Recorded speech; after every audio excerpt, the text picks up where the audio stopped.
Another one of the flowers that I think is fun and probably the most easy and versatile is this one that I call a Petunia. It sort of has that trumpet shape, but it could be made different sizes, and it's just a very generic flower looking shape, and it's, I think, probably the easiest one of all to do.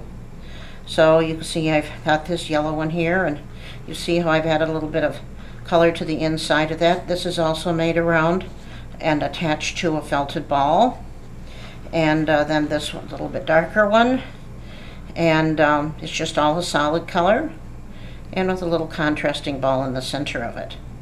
So each one of them comes out differently, and I think they look pretty in a bouquet. So if you remember, this is the one we were working on to use for that flower, and it's just a circle of the felt like we had made. I added a little color here, and I think I'll use that for the inside of the flower like I did this one, although it could be, you know, the outside. Either you would have to decide on yours if you do it that way. Again, this particular flower, I make a felted ball to put on the inside, and then needle felt around that to use it for shaping and for attaching the stem or a pin or something. So this one I'm going to have this little color of pink ball in the center, and I have that one already completed, but I'll show you how they're made. I use a piece of roving that's about 8 inches long, and then there's no particular way to do it. Just to do it quickly, I usually fold it over and then start rolling it up. And if you roll it up real tight and make a few rolls like that, and then you can start punching it with your needle there, where you can see right there what I'm doing, and pull the ends in. This doesn't take too long, but you could sit in an evening and figure out what flowers you're going to do and the ones that need these little balls in them, and sit and make several of these in an evening. So not much of it shows, so if you don't get it exactly perfect, or if you don't have the color you want, you can, and you've got little bits and pieces of colors left, that's a good way to use up some of that roving. Because as you can see, not very much of it shows at all. Sometimes I've made them white.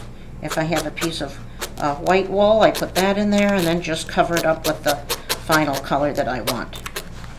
So just keep rolling it up like that and punching it and working and working and working on it until it turns into a ball.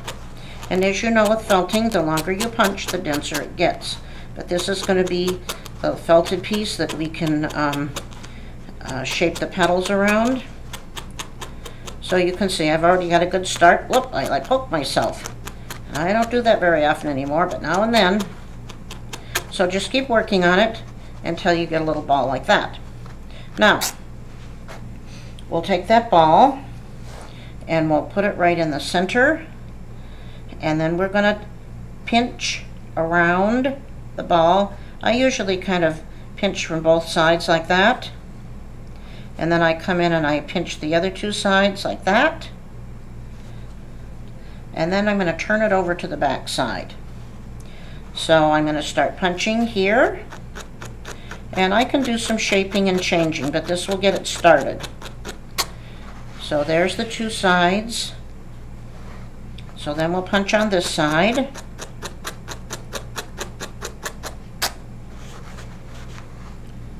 So now we've got it attached there and there, at least just to hold it together. And then we're going to pinch on the other two sides. And again, we'll punch into the ball there and turn it over and do the same over here. And that will get it started.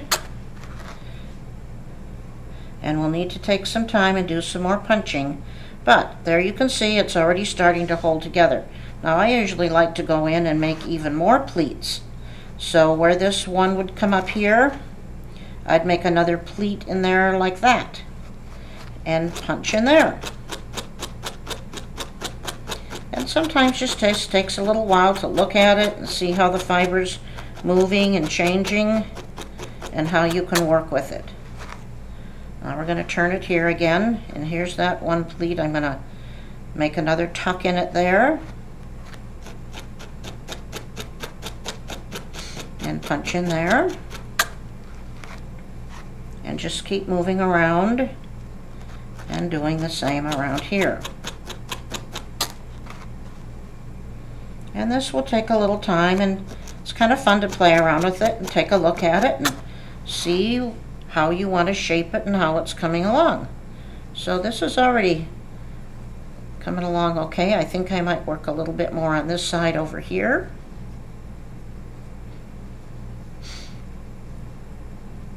And then you can also work with the petals here if you want to roll them back a little bit. Sometimes I take them on the foam. Let's see, how can I show you the best how to do that? And I fold it over a little bit like that. And I punch just gently, a little bit gently on the fold. And that helps to bend the petal back a little bit. We can do another one over here. So just fold it back just the tiniest little bit, and then we're going to punch right along that fold.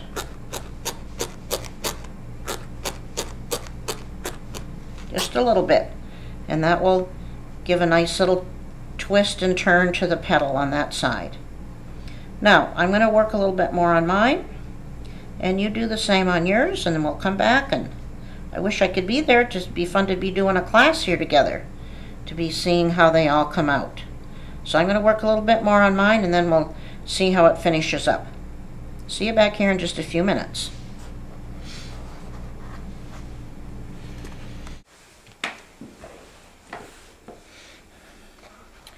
Now I'd like to show you how it looks since I've been working on mine quite a bit more. I worked on the pleats here, and I punched it in these little pleat areas quite a lot, pinched it up, and then did my needle felting down in the little creases here until it got nice and dense. And then you can see it's kind of a closed flower like that. You could leave it that way, or you can just take your fingers and press it out a little bit and open up your flower. So this one is a very fun one to do, and with different color combinations, it's easy and quick. Would be cute to add to a little gift bag or something like that. Lots of different ways to use these little flowers. The other thing that you could consider doing after you've gotten this far, as just a different idea, I've got one in here, I'll pull it out to show you. I made it the same way, but then I went back in, and you can just see I cut little strips all the way down. Just cut little strips. And then you get a lot of a different texture looking like that. So that's another idea for you. So after you've got it done that way, you could just take your scissors and just cut little strips down here. Or the other thing you can do is cut little petal shapes.